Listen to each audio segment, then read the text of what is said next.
Welcome back to another Guardian Tales video. We're going to jump into some arena. I'll probably do the 5 attacks now because I'm trying to fit in some more filming time for some other videos. We are at a little bit of a disadvantage using a lot of ranged on this map, but I think we're just going to buck up and hopefully make it work. So, let's do it. I got some charcoal starting outside. We're going to do a bunch of chicken and burgers and all that good stuff. So, I'm feeling good about that. Hopefully, we'll start feeling good about this. All right, get in the box. She's using her regular attacks on me. I like that. I like that a lot. Let's get that other box. We're getting it.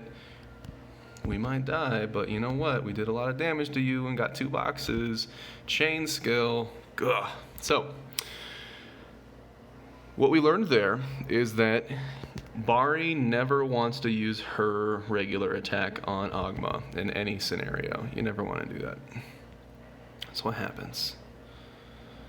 Alright, we got chunked up by Marina, because of course, I guess I could have kited around, but what difference would it really have made?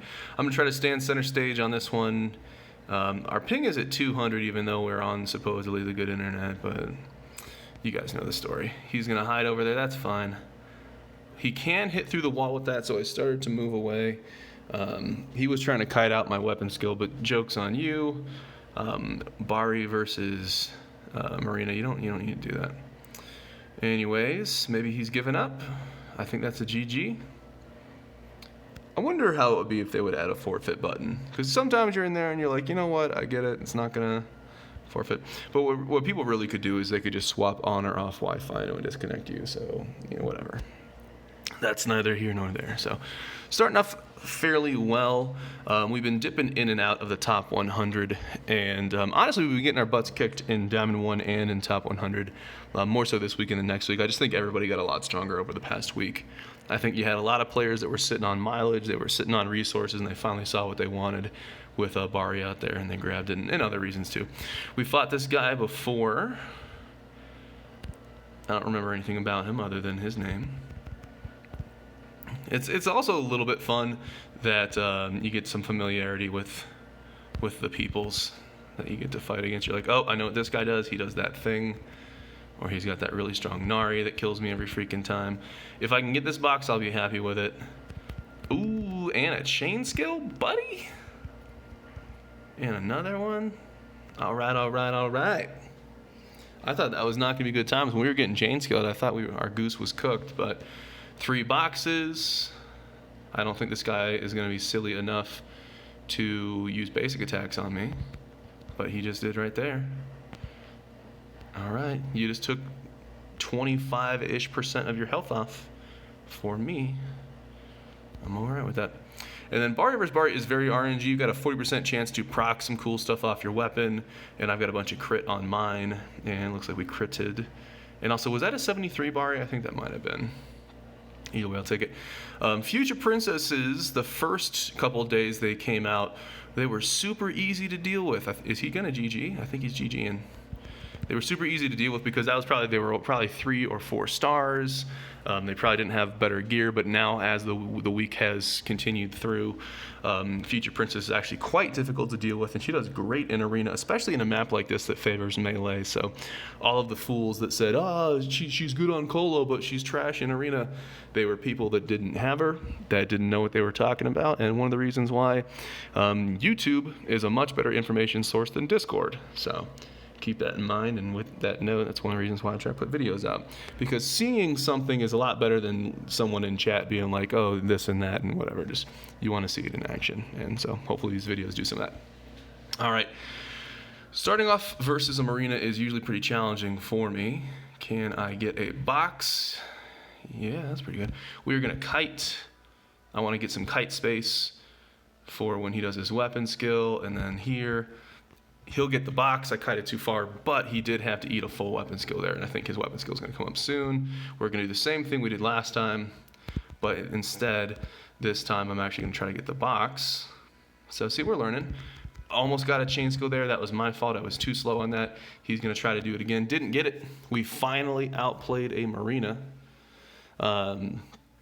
We finally outplayed. We went 1-for-1 boxes, and I think that was a win. One hit should do it. I was wrong. 2 hits, because obviously it's Marina. It's going to be 2 hits. We took a good amount of damage there that we really shouldn't have taken. I should have just stayed back. I don't know why I went in the center. Being a noob. Win some, lose some, you know what I'm saying? And this is going to be RNG. He almost one-shot me with 1 hit. Good God. He might even have a boosted weapon at that point, and that completely turns the tide back. Now we're at a massive disadvantage. So, I think I kited a little bit of that. That literally hit on the other side of the character for me. We're going to lose. His attack, I went to the left. His attack went to the right, and it still hit me for full damage. So I don't know. I've seen some examples of folks kiting Bari out for, missing some attacks. I think that actually comes all out, unless you're Eugene and you have movement speed, I think it all comes out to ping and lag. Did he lag when he attacked is what it comes down to. Because I was literally on the opposite side of the character when the attack went off and my Nara still got hit, so. We would have lost that anyways, though, because he still had another hero. His Bari did 1 attack that did 90% of my Bari's health. So I still think there should be an inspect option after a battle. You can inspect and see what gear beat you. Because I'm curious, was that a super high roll-off Bari, or did he have like a +3, +4, +5 weapon? You know what I'm saying? Alrighty, let's get this box going.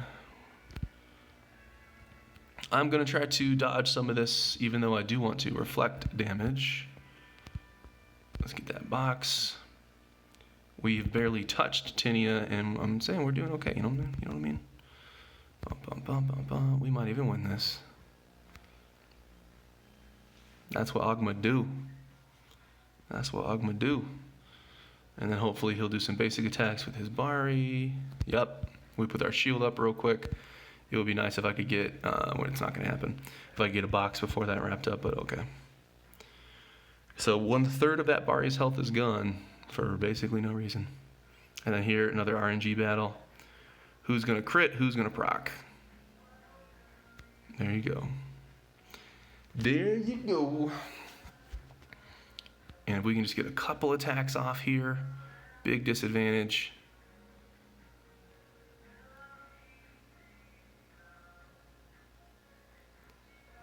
We're just gonna be patient. I think that's close enough. Maybe he's gonna run the clock. If you wanna run the clock, all right.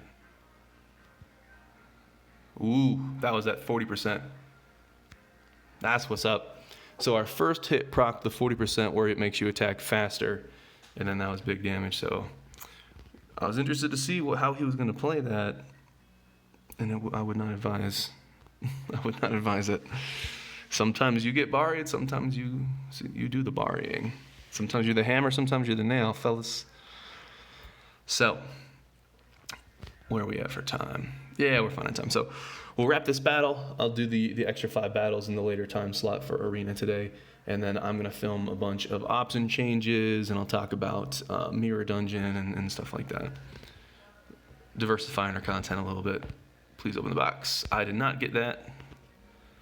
I still think the loading bar on the box should be purple if the enemy's getting it, and it should be blue if the friendly is getting it. Because there's so much crap to see. Like, I'm holding down the button. Like, why? You know what I'm saying? Doesn't make any sense. This dude is rocking the Elphaba shield, it looks like. Ooh. Elphaba shield has the best weapon skill cooldown. It can get to 12. You have to roll that, of course, but it can get to 12. Now, I've been slightly curious if that might actually be the best in slot shield for Future Princess in some scenarios, because everybody goes for the mirror shield because it's easier to get. Wow, I thought I was Marina. Seriously. I didn't even attack him. I don't even know how he died. But everybody goes for the captain shield from the mirror farming because it's super easy to farm and it's got good rolls and all that. Really, this guy. I like how Marina always gets to 0% health, but she just keeps on coming. Like, you'll knock her down, it'll have 0% on her bar, and then he's like, she's still there. She's still doing things. Let me just get one hit. All right, that should be enough. Unless I completely fumble with Nara, that should be enough for me to sneak out the win. All right, boys. We could definitely still lose this. You're doing a ton of damage. Terrifying. So that Bari had a chunk of health missing and still almost got us. Some terrifying stuff. All right, boys. That's the situation.